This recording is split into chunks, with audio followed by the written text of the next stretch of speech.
সম্প্রতি সোশ্যাল মিডিয়ায় একটি বিয়ে ব্যাপক ভাইরাল হয়েছে।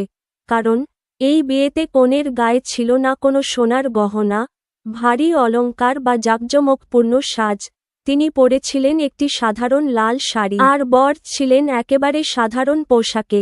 এই ব্যতিক্রমী আয়োজন দেখে অনেকে বলছেন, বিয়ের আসল সৌন্দর্য ভালোবাসা আর পারস্পরিক সম্মানে, দামি গহনায় নয়। আবার কেউ মনে করছেন, গহনা পরা বা না পরা সম্পূর্ণ ব্যক্তিগত পছন্দ, এটিকে সবার জন্য আদর্শ হিসেবে দেখানোও ঠিক নয়।